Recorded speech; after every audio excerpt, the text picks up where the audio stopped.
Bienvenidas, bienvenidos. Para mí es un honor poder estar en la presentación de este taller virtual dentro de lo que es el mes del compostaje.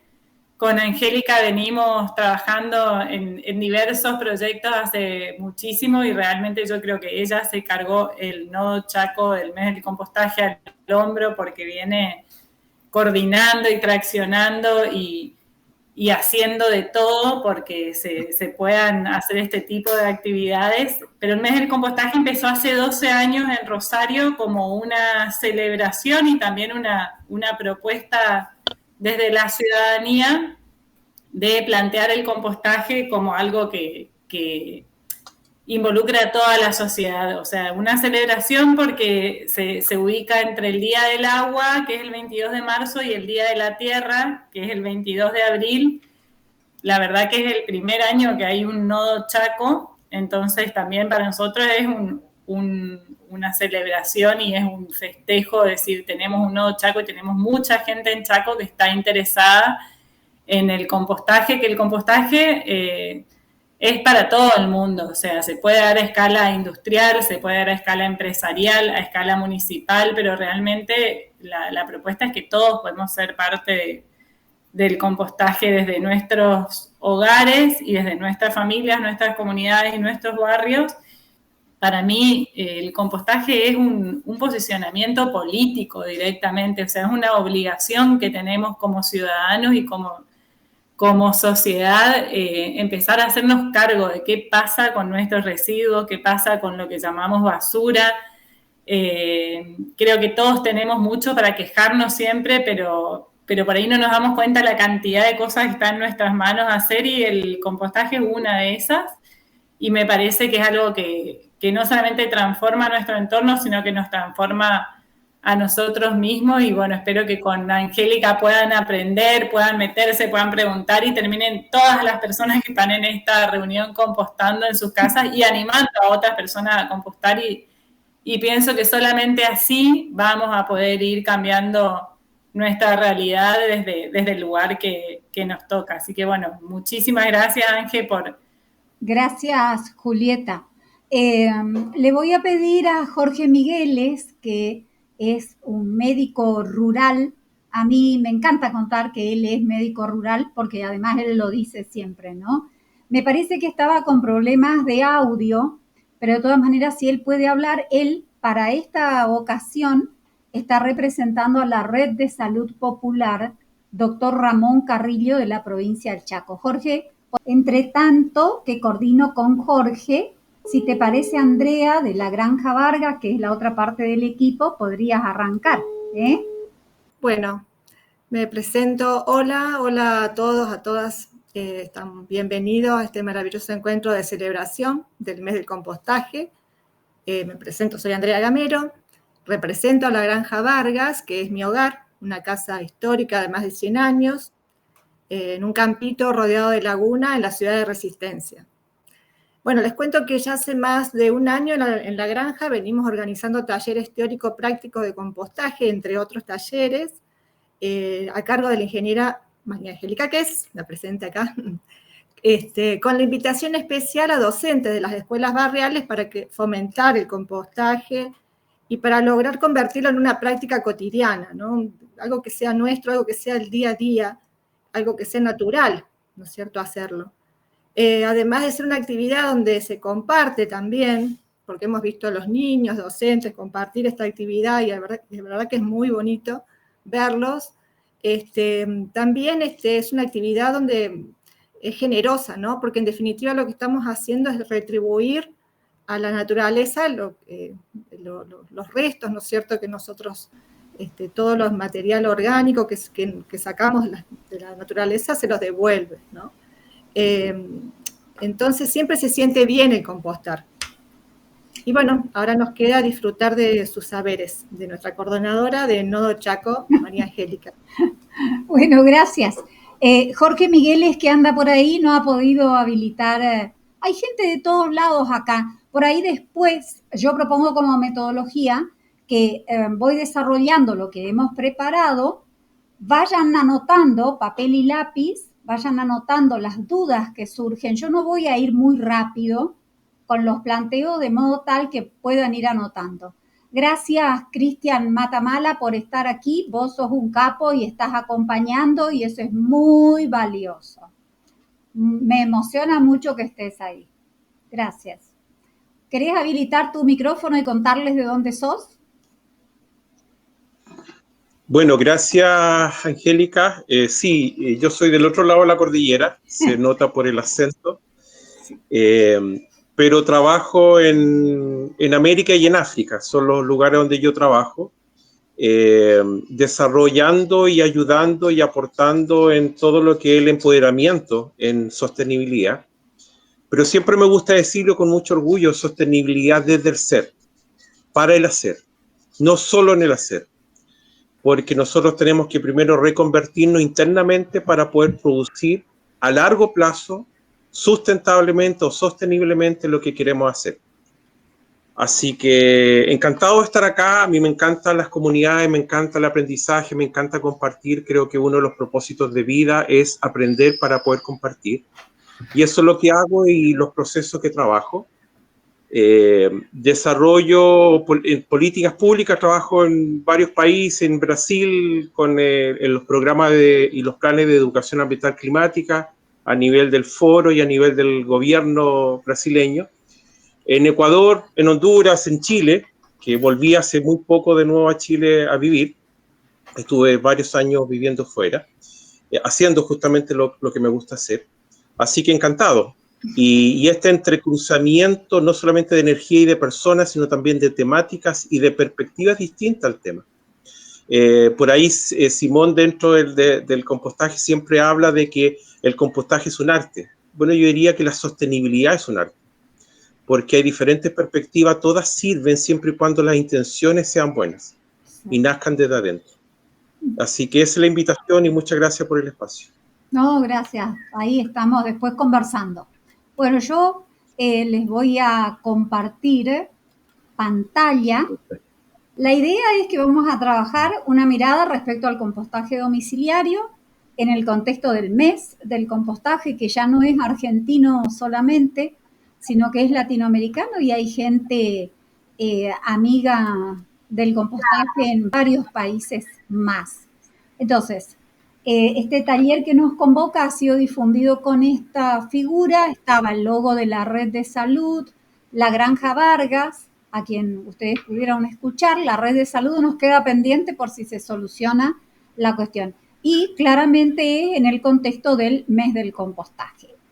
Entonces, un poco creo que ya los que hicieron la presentación fueron desarrollando por qué es importante y necesario, pero igual yo me voy a tomar la libertad de utilizar unos minutitos como para fundamentar por qué es que estamos en esta movida que estamos, ¿no?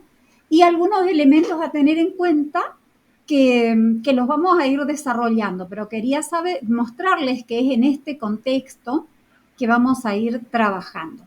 Bueno, ¿por qué es importante y necesario que nosotros nos involucremos responsablemente, como decía Julieta, y desde el corazón, como nos decía el amigo chileno, y con este compromiso de construir que planteaba Andrea, ¿no?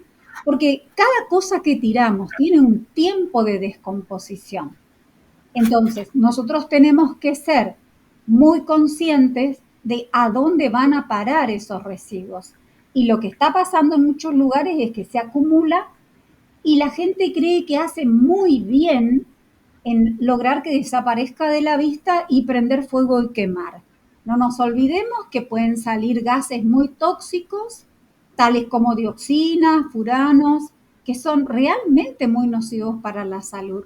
Y entonces la mayoría de las personas ponen una hermosa bolsita a su basura, la dejan en la puerta y pareciera que ya solucionó el problema. Y en realidad lo que estamos haciendo es complejizar una problemática muy, muy grande. Y bueno, porque las cosas son así, es que necesitamos trabajar el compostaje. Y por otro lado, es que en realidad las plantas que nosotros estamos tirando tienen una serie de elementos que si nosotros los procesamos bien, los estamos retornando, estamos haciendo un ciclo de retorno a la naturaleza, le estamos devolviendo. En el mundo andino se habla mucho de la ley del retorno, es decir, aquello que le sacamos a la naturaleza tenemos que tratar de que vuelva de alguna manera. Entonces, bueno, pongo a propósito esta imagen aquí de una huerta que no tiene la forma cuadrada, porque también la idea es que salgamos de esta matriz de pensamiento tan lineal que tenemos, ¿no?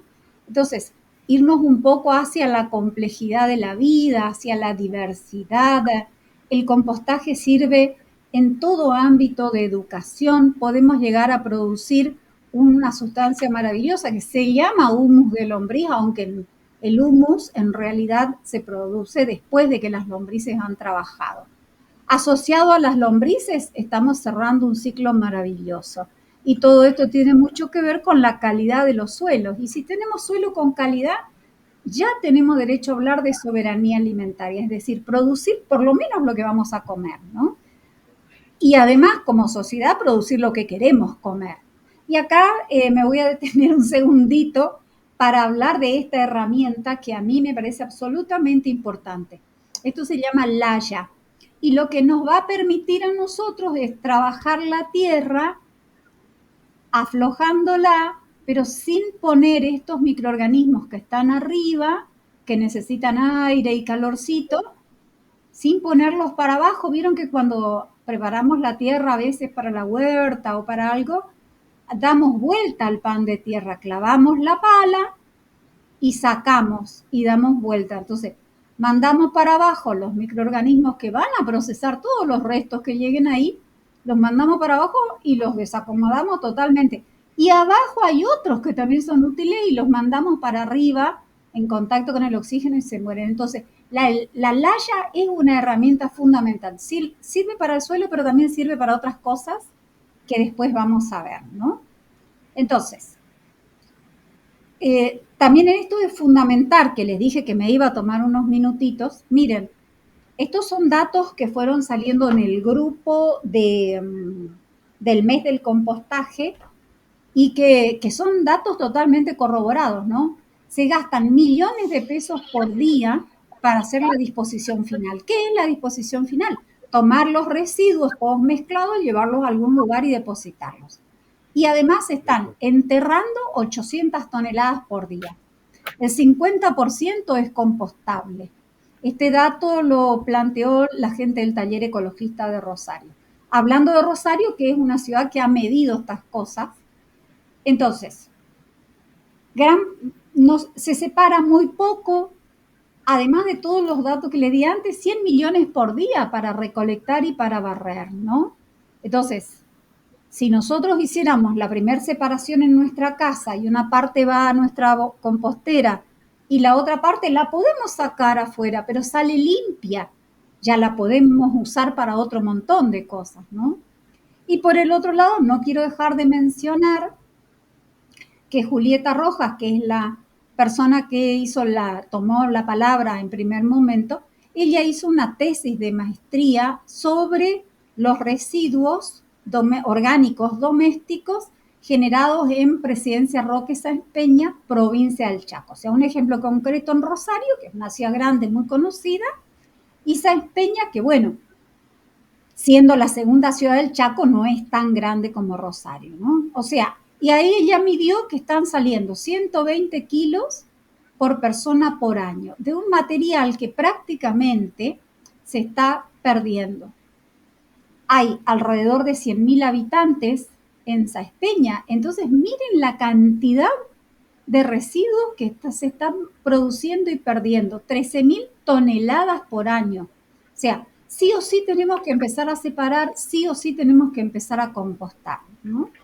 Bueno, quiero decirles que hay información en esa tesis en la cual yo ahora no me voy a detener, pero que con muy poca superficie se podría estar produciendo un compost de excelente calidad que estaría apuntalando procesos productivos en la zona, porque Sáenz Peña está muy rodeada de agricultura familiar que podría estar utilizando esto para sus procesos productivos. Entonces, si según una compostera de Buenos Aires, el metro cúbico de compost cuesta alrededor de 35.000 pesos. Cada metro cúbico pesa 750 kilos, ¿no? Y se le consultó de 800 toneladas diarias de residuos, ¿qué es lo que entierran en Rosario y sus alrededores y cuántos metros cúbicos se pueden obtener? Recuerden que cada metro cúbico 35.000 y cada metro cúbico pesa más o menos 750. Y dijo 1.100 metros cúbicos diarios. O sea, 1.100 metros cúbicos por 35.000 pesos es una cifra enorme. O sea, incluso económicamente importante que empecemos a compostar, más allá de todo lo que estuvimos hablando. Y ahora sí, paro ahí con la fundamentación y vamos como al meollo de la cuestión. Porque en realidad cuando hablamos de compost, pareciera que todos sabemos lo que es, ¿no? Pero hay muchísima gente que no sabe lo que es, ni qué es una compostera, ni cómo se hace, ¿no? Entonces, el compost es la mezcla de restos orgánicos que se van a descomponer con aire a través de la acción de los microorganismos. Y claramente una primera parte en la que hay macroorganismos también, ¿no? Entonces, claramente tenemos razones para intentarlo. Hay que dar el primer paso, hay que separar en la cocina, que suele ser lo más complejo de todo esto de agregar una tarea más en esa parte tan importante que es la cocina, ¿no? Y desde ahí podemos ir construyendo otro modo de vivir. Me tomé la libertad de usar un material del INTI, porque entonces el INTI, el Instituto Nacional de Tecnología Industrial en Argentina, dice que es un producto higienizado, estable y maduro que resulta del proceso de compostaje. Está constituido mayormente por materia orgánica que presenta poco parecido físico a la materia prima que le dio origen. Esta es una definición para el compost que uno va a poner a la venta, pero si uno va a producir para su propio uso o para intercambiar con otros, no es necesario llegar al nivel de higienizado. Entonces, ¿qué es el compostaje? Es ese proceso en donde se va a ir haciendo la transformación biológica de la materia orgánica en condiciones aeróbicas, es decir, tiene que haber aire, siempre tiene que haber aire. Si no hay aire, lo que pasa es que se nos va a putrefacción, aparecen los olores, las moscas, y la gente dice, no, esto no sirve para nada y deja de compostar. Entonces, es re importante lo del aire. Y también tenemos que tener en cuenta que tiene que levantar temperatura. Si no levanta temperatura, bueno, ahora después les cuento qué hacemos, ¿no? Entonces, la acción microbiana debe transcurrir en 3 etapas. Una primera etapa que empieza a levantar temperatura, otra etapa donde la temperatura se hace realmente notoria y una segunda etapa sería también una primera, bueno, esta sería la tercera, perdón, que es la de la maduración. Después lo corregimos a esto. Entonces, tiene que haber calor, tiene que haber microorganismos, tiene que haber oxígeno. No tiene que haber tanta cantidad de agua porque si no el aire nos ocupa los poros, nos saca el oxígeno y nos lleva a putrefacción. Y la compostera es ahí donde nosotros vamos a hacer esta magia que es que todo lo que otros tiran o queman, nosotros lo vamos a transformar en algo maravilloso, ¿no? Puede estar en una pila, en un pozo. Lo del pozo, tengan en cuenta que tiene que ser en suelos que sean muy permeables y en zonas donde no llueva tanto. En nuestra zona, que es el este de la provincia del Chaco, no solemos recomendar el pozo porque llueve y se nos acumula agua y entonces nos elimina el oxígeno, ¿no? Entonces, se puede hacer de plástico, de madera, lo que sea. Pero sí o sí tiene que permitir el ingreso del aire y tiene que permitir que los líquidos puedan fluir, que salgan de allí. Entonces, ¿dónde? En el patio, en el piso de tierra, en un tacho, en una galería, en un balcón. La pregunta clave acá es ¿en qué lugar les queda más cómodo? Porque si yo tengo un patio grande y pongo la compostera al final, resulta que el solo hecho de pensar que tengo que caminar a lo mejor 10 o 12 metros para ir a tirar los residuos orgánicos compostables, me genera a mí una cuestión. Entonces tengo que ver cómo la acomodo, si retengo en el biotacho de la cocina un par de días, junto unos cuantos restos y después voy hasta allá o traigo mi abonera un poco más cerca, ¿no? Entonces, en el suelo puede ser así formando pilas, siempre tapadito con un techo o con un nylon. Estas son imágenes de las cartillas del Pro Huerta de INTA. El tacho tiene enormes cantidad de ventajas, pero tiene algunas desventajas también porque se va produciendo la corrosión. Pero bueno, mientras le vamos encontrando la vuelta, estos tachos son fantásticos. Y la otra forma, que es la primera, particularmente es la primera que yo tuve, que es un tacho de estos de pintura con una puertita abajo, que funciona fantástico, uno lo va cargando por arriba y va cosechando por abajo, ¿no? Yo voy a volver sobre esta compostera porque después de usarla varios años de una manera me di cuenta que había un elemento que yo puse ahí que no tenía mucho sentido y cuando lo saqué me facilitó un montón. Ahora les cuento, digamos. Bueno, ¿cómo de grande va a ser mi compostera? Y bueno, va a ser de acuerdo a los residuos que yo consiga o que negocie con mis vecinos para que me pasen o al pasto que cortan o a las ramas y si puedo conseguir las ramas chipeadas de la poda y puedo agregarlas o utilizarlas. O sea, el tamaño puede variar. Lo que se suele, bueno, esto, ¿no? Depende de la cantidad de los residuos. Esta es una compostera, pero en realidad acá va a haber muy poca probabilidad de que las temperaturas se eleven porque hay poca materia en la cual van a poder trabajar los microorganismos. Y encima, fíjense, me encantó esta compostera mal hecha porque sirve para esto, digamos, para hacer un análisis crítico, que no es lo mismo que criticar, ¿eh? Entonces, las cosas tienen que estar trozadas, porque si no están trozadas, el acceso a los microorganismos para trabajar a nuestro favor se dificulta mucho, ¿eh? Entonces, pueden haber tamaños intermedios, tamaños como esto. Lo ideal es que sea de 1 metro por 1 metro por 1 metro de alto nuestra pila, porque eso garantiza que va a ocurrir la etapa de calor, esa que llamábamos termofílica, ahí donde yo me equivoqué, que puse primera, segunda, y no puse segunda, puse nada y después puse segunda. Entonces, necesitamos que levante temperatura y necesitamos que mida 1 metro por lo menos. Si tengo menos, tengo que manejar mucho el tema del agua. Y Argentina está produciendo también en gran escala. Esto es una experiencia del INTA y después las otras son imágenes que sacamos de internet como para que nos demos cuenta. Y los residuos que vamos a usar, ahora vamos a charlar sobre eso.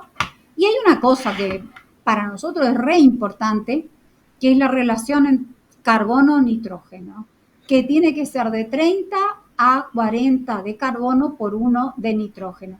Esto es un concepto que cuando uno lo trabaja en general, a la gente como que le produce mucho espanto, ¿no? La relación carbono-nitrógeno.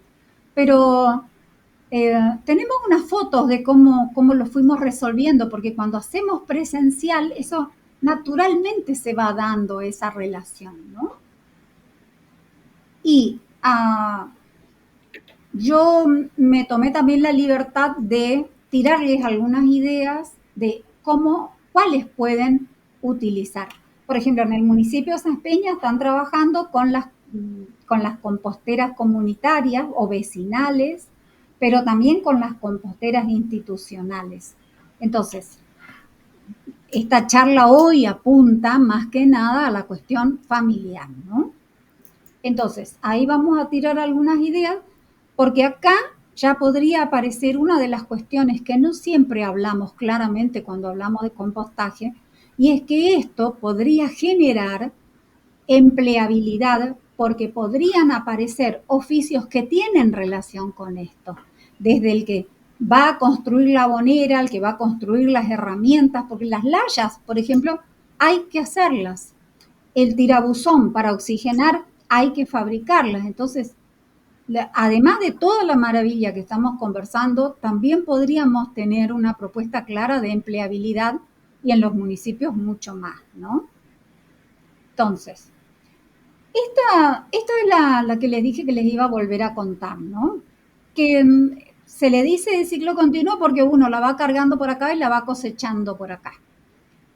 En general, las otras son de ciclo completo porque se hace toda la carga, se tapa y se deja trabajar y se hacen los volteos si es necesario oxigenar o si se tiene otro tipo de herramientas, se trabaja con eso, ¿no?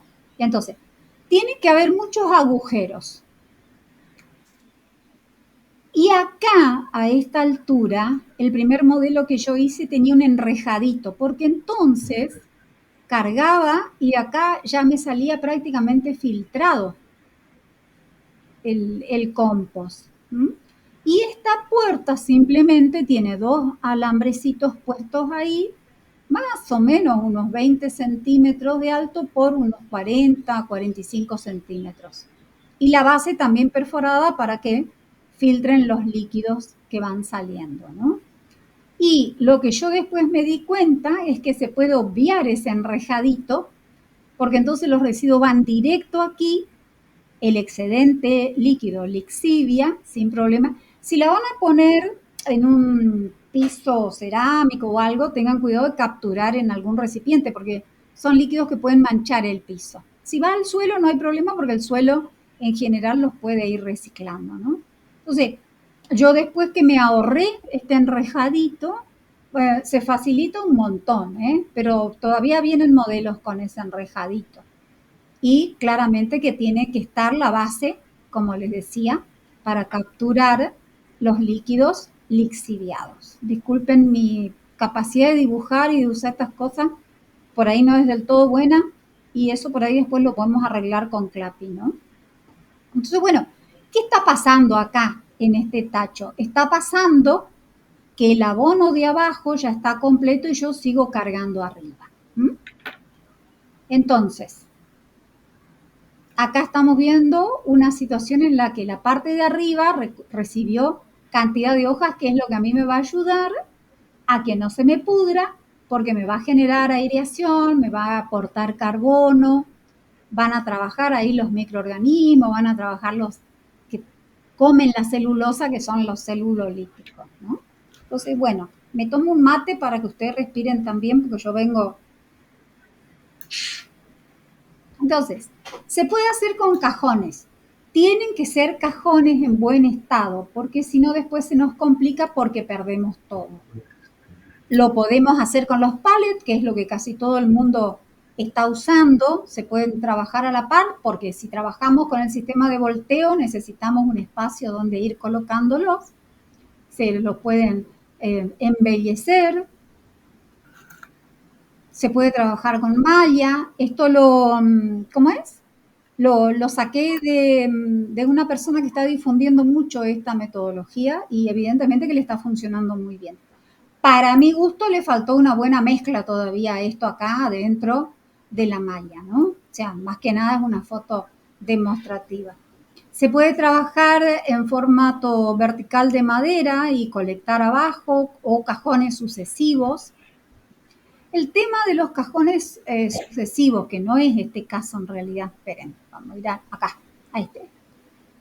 Tiene la ventaja que si uno tiene que ir volteando, puede voltear esto, lo pasa abajo y después sigue cargando la otra. Porque si uno tiene que mover o voltear todo ese volumen, resulta muy, muy pesado. Aquí le dejé la marca para que respetar los créditos, digamos, ¿no?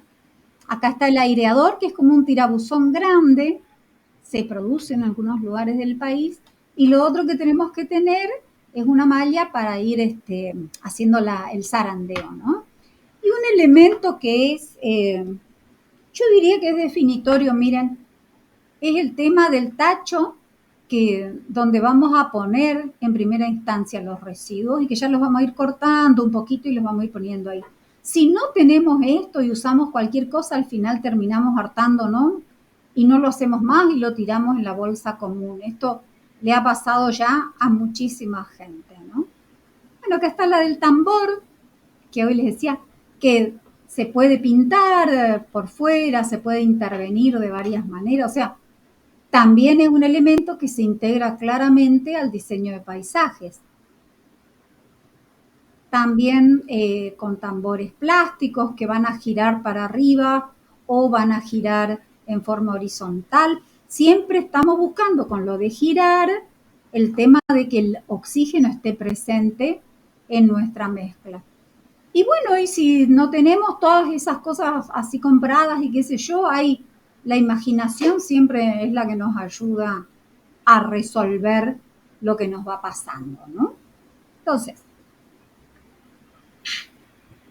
seguramente que si habilitáramos la opción de que ustedes compartan, estarían mostrando decenas de otros formatos de sus aboneras, porque hay, cada uno es, nosotros este año, ¿cómo es? El eslogan es, ¿cómo es? El compost sos vos, o el compostaje sos vos, o sea, cada uno inventa lo suyo, como le va quedando bien, ¿no? Bueno, ¿y qué es lo que vamos a usar? Vamos a usar elementos que hayan estado en un ser vivo. Por eso son residuos orgánicos o residuos biológicos. Estuvieron o son parte de ese ser vivo. Seguramente que algunos van a ser más fáciles de descomponer y si yo tengo una abonera pequeña hay cosas que no me convendría ponerlas para no tener que esperar muchísimo tiempo, ¿no? Entonces, es fundamental que estén separados en el origen. Y al decir separado en el origen, es decir, en la cocina, ¿no? Y acá vuelvo a insistir. Hay una cuestión que puede llevarnos a no poder instrumentar en nuestra casa. Y es esto de que los hábitos no son tan fáciles de cambiar.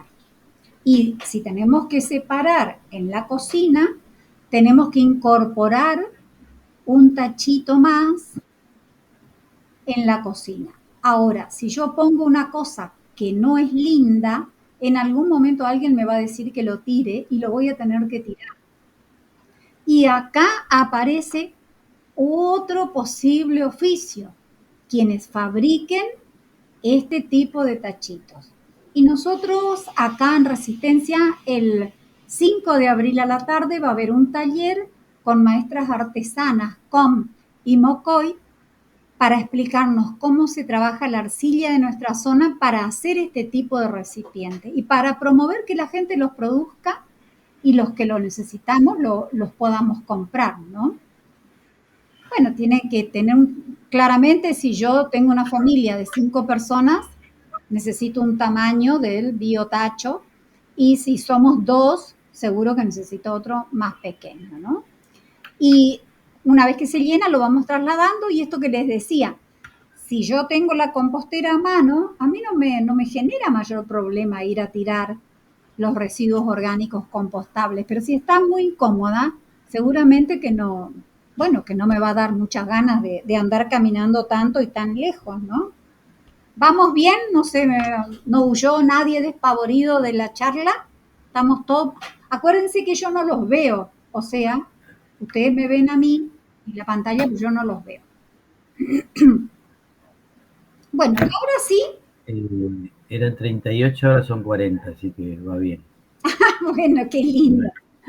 Entonces, y ahora sí vamos como a la receta, digamos, que por ahí es lo que a uno más le entusiasma, ¿no? ¿Qué es lo que vamos a usar? Lo que sí vamos a usar. Vamos a usar todo el pastito que se corta en nuestra casa o en los alrededores. Vamos a usar todas las hojitas de los árboles, que aunque son más duras y van a demorar más en descomponerse, me van a ayudar también a airear. Y yo puedo directamente, cuando las cargo a la pila, triturarlas con la pala. Entonces, no es que me complica mucho, ¿no?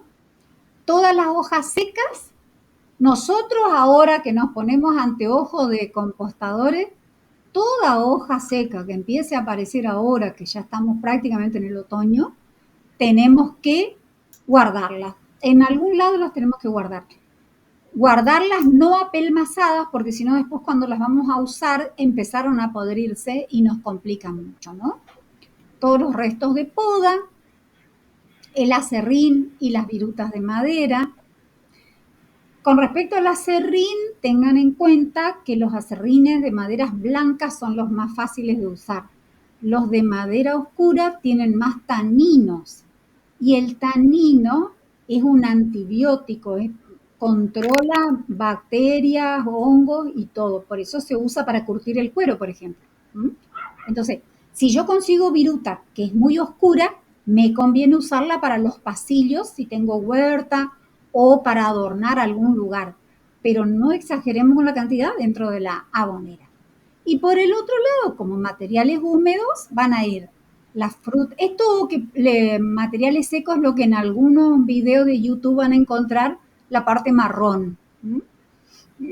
Y los materiales húmedos van a ser todos los restos que vayan saliendo de la cocina, que los vamos a ir picando, los estiércoles de animales herbívoros. Y acá me detengo un segundo, porque también pueden ir los estiércoles humanos, los estiércoles de los perros, de los gatos.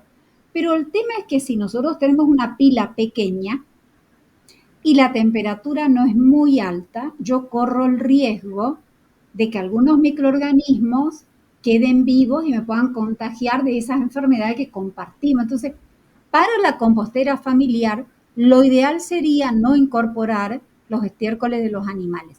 Si los incorporamos, después vamos a usar eso para los árboles y para las ornamentales, no para la huerta.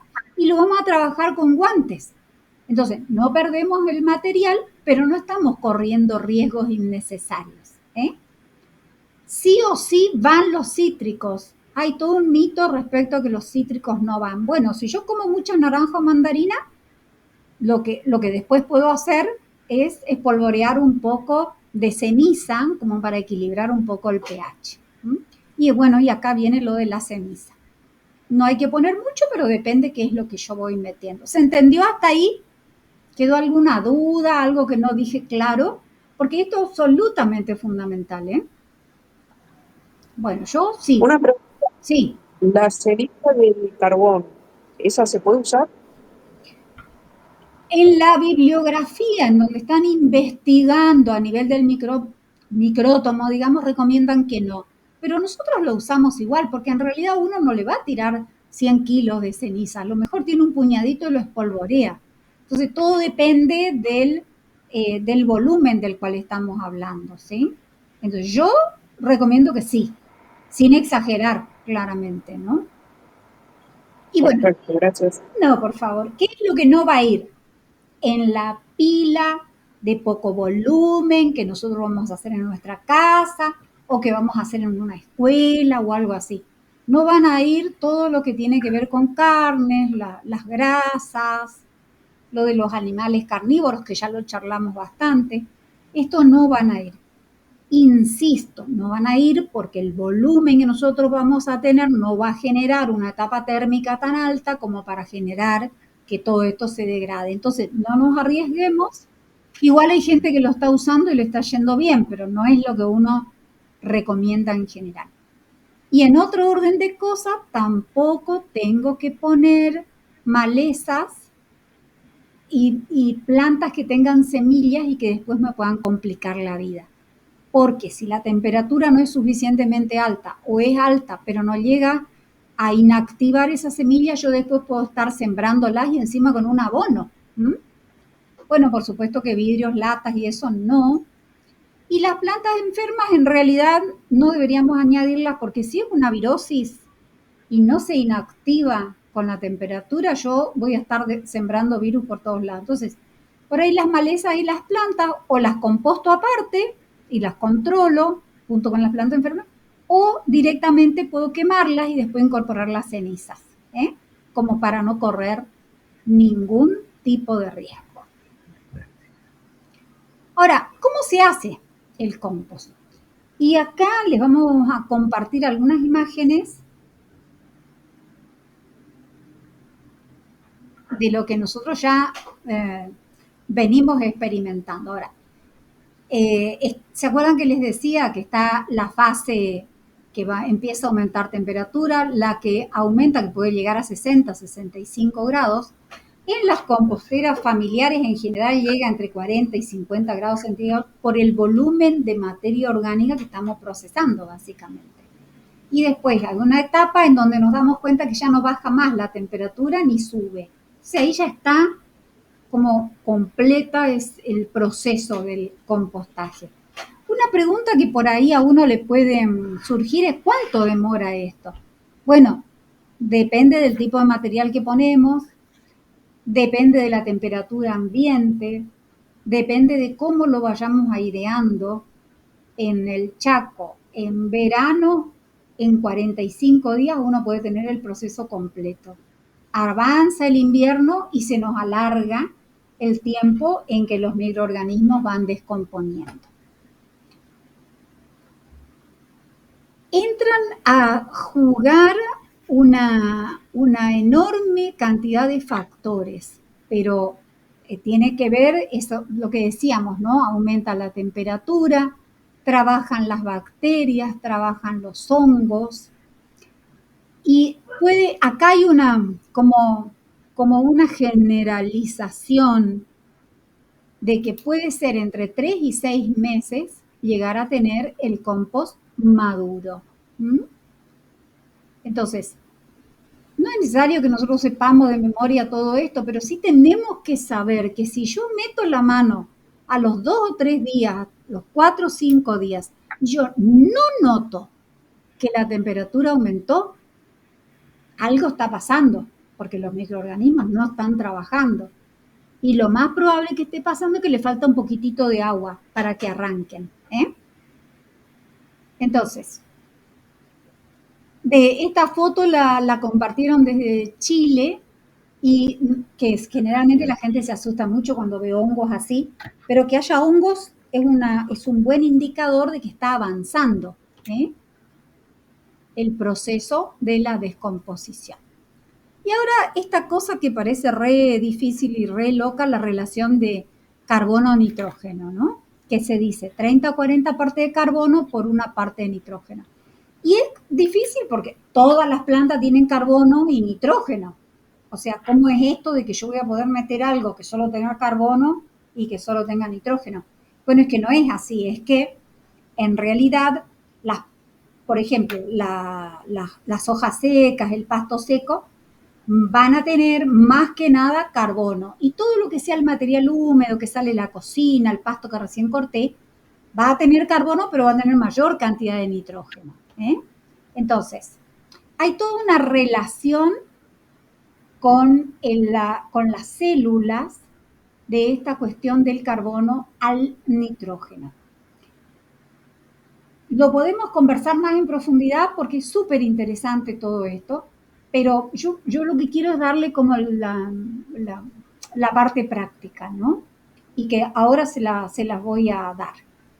Bueno, va a haber en nuestra pila, va a haber de todo, por eso el compostaje lo recomendamos mucho, porque la gente por ahí tiene un problema con una plantita y va y compra nitrógeno, fósforo, potasio o compra algún fertilizante. Y en realidad con el compostaje, y si nosotros avanzamos con el lombricompuesto y el humus de ese lombricompuesto, en realidad estamos aportando más de 40 macro y micronutrientes.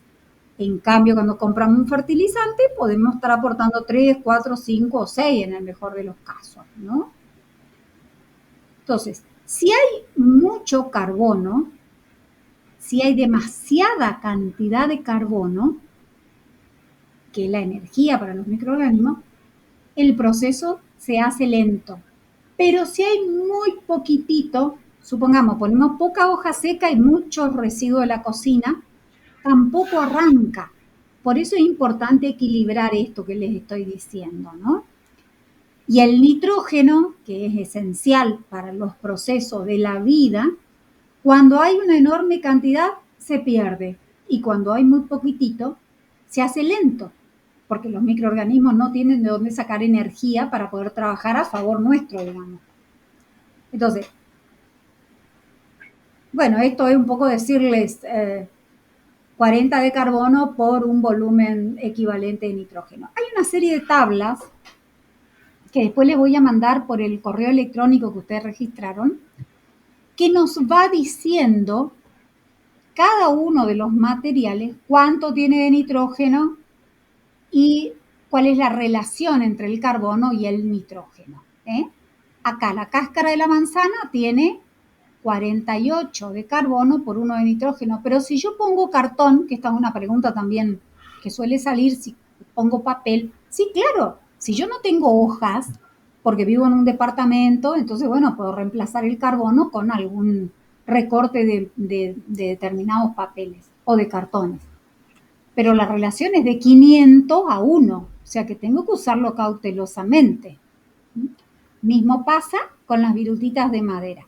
Ahora, les muestro que estas tablas existen, les muestro la tabla que la ingeniera Corina Leconte trabajó para nuestra zona. Ella va a dar una charla en la Universidad Nacional del Nordeste presencial, con inscripción previa, que también le vamos a pasar la información para los que estén cerca. Entonces yo lo que hice fue esto, como una ayuda a memoria.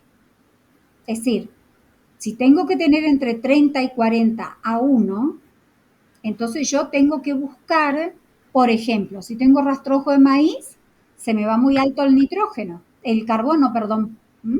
Entonces, ¿yo qué hago? Agrego residuos vegetales que tienen una relación diferente y me va ayudando. Ahora, en la realidad, cuando uno va a hacer la pila, es como que uno agarra 3 manojos de material seco, que va a tener el carbono prioritariamente, y un puñado del material verde. Como que naturalmente eso se va dando, porque uno se da cuenta que no tiene que poner solo material con carbono, que insisto, es el material que en otros lugares llaman marrón. Bueno, esto lo voy a dejar, a ver, no lo voy a dejar. Si hay exceso de carbono, ¿yo qué hago? Le agrego material nitrogenado. ¿El material nitrogenado cuál era? El que va a salir de la cocina, que es material húmedo, digamos. Y si fuera al revés, que tengo exceso de nitrógeno, ahí el proceso va a tender a calentarse y se libera el nitrógeno en forma de amoníaco, o sea, lo estamos perdiendo el nitrógeno. Ahí, ¿qué vamos a hacer? Le agregamos, a la inversa de lo que dijimos recién, hojita seca, un puñado de acerrín. Este material después se lo vamos a mandar para que no queden ahí tratando de anotar y no lleguen a anotar todo, ¿no? Bueno, entonces, un poco esto que yo le decía, 3 puñados de material seco y un puñado de material húmedo. El estiércol es fantástico. Si uno, a ver, en general nosotros usamos un puñadito de tierra negra muy linda porque lo usamos como arrancador microbiológico. Si yo voy a producir para vender, no tengo que poner tierra porque la tierra se considera como una impureza. Pero como estamos a este nivel que estamos hablando, y si el volumen es poco y yo no tengo una carga microbiana, no hay manera de que arranque mi proceso. Entonces, bueno, se va poniendo todo lo que es los estiércoles, los residuos orgánicos, una pizquita de cal, si yo veo que usé mucho citrus, voy mezclando las hojas, voy poniendo un puñadito de tierra, le pongo un eje aquí para generar la respiración.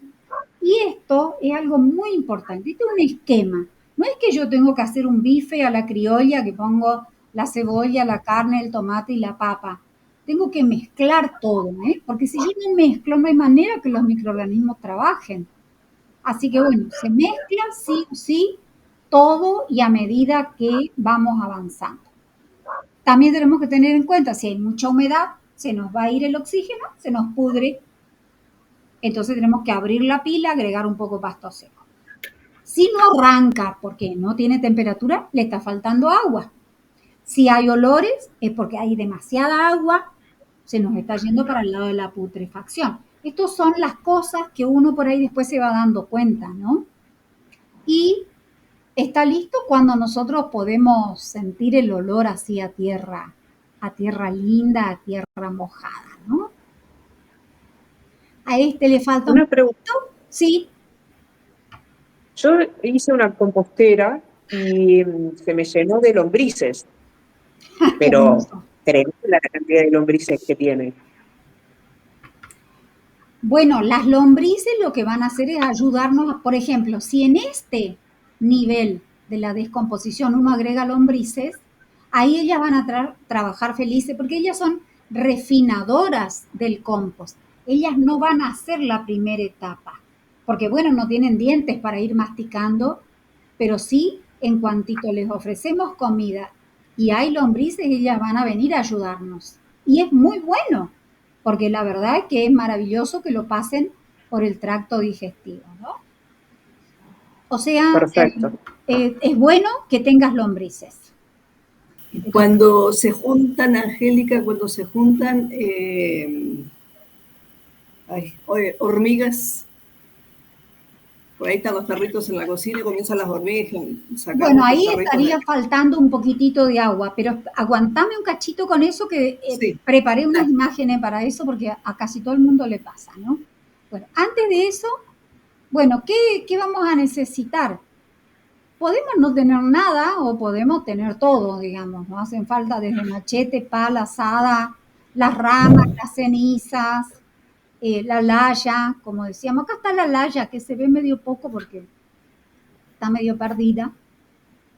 Ahora sí hacemos nuestra abonera paso a paso. Entonces ahí lo primero que vamos a hacer es, en el caso de hacerla en un patio, en el suelo, e intentando llegar a que sea una abonera de ciclo completo, digamos, que a veces uno no lo logra, igual va cosechando de abajo y sigue tirando, pero bueno, intentamos que sea de 1 metro por 1 metro y vamos a sacar el pasto que esté aquí utilizando la azada. Y después vamos a aflojar la tierra con la laya o con la pala. ¿Por qué? Porque nosotros necesitamos que el suelo esté mullido para poder absorber los líquidos que van a ir saliendo. Entonces, ¿se acuerdan? Primero marcamos el cuadrado. Sí o sí marquen el lugar, porque después uno cree que se va a dar cuenta y se le complejiza mucho hacer la pila. Entonces, carpimos, aflojamos la tierra, vamos haciendo, rastrillamos y sacamos el pasto, tratamos de no dar vuelta a la tierra, y ahí en esa imagen de un curso presencial que hicimos, acá se ve el tacho que yo tenía siempre. Después, teóricamente avancé hacia este modelo, pero a mí particularmente me sigue gustando mucho más este. Este me facilita porque puedo ir creciendo en altura. Y con el tacho también, pero es más complicado ensamblarlo, ¿no? Sí. Entonces, aflojamos la tierra. No, se hace menos pesada la tarea cuando uno utiliza la laya, ¿no? Y sobre ese cuadrado ponemos ramas de diversos tamaños, las vamos colocando sin ningún problema porque ese va a ser como el colchoncito para sostener todo lo demás que vamos a ir trabajando.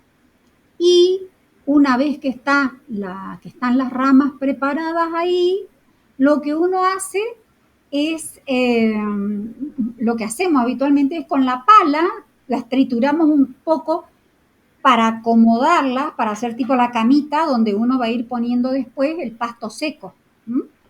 Y ese pasto seco va arriba de las ramas. ¿Se acuerdan ese esquema que les dije? Esto no es un bife a la criolla que va la cebolla, el bife, el tomate y la papa, pero uno lo prepara de esa manera y después lo va a ir mezclando.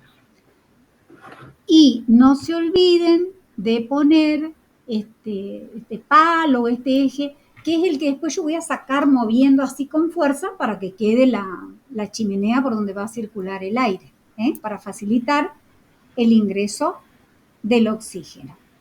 Y ahí vamos poniendo los restos húmedos.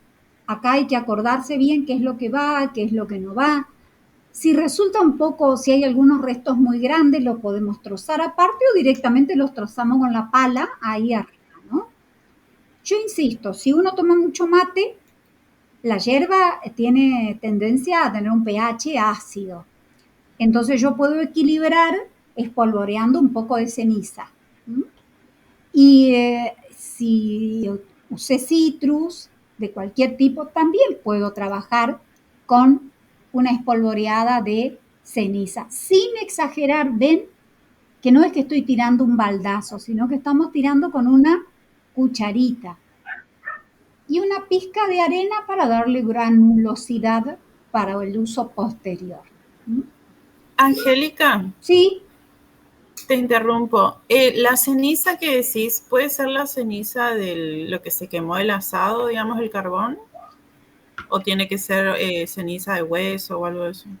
No, la ceniza del carbón o la ceniza de la leña que se quemó. Ceniza de hueso, en realidad quemar el hueso demanda un gasto energético muy alto, o sea, lo ideal es no ponerlo en este tipo de aboneras. Es preferible hacer otro tipo, que el PCR, que después en todo caso lo charlamos. Pero acá no iría eso. Y entonces ahí, bien, se mezcla todo con la pala, con la laya, con lo que fuere. Entonces, ahí está la carga, primero las ramas, después las hojas secas, después los restos de la cocina, y entonces sobre eso se va trabajando para mezclar, porque tenemos que lograr que quede todo mezcladito. Se entiende que no hay que dejar todo en capas, sino que hay que mezclar. Después se va regando y una vez que se riega, se vuelve a cargar el pasto seco, los residuos orgánicos, se compensa con todo el material, se vuelve a mezclar.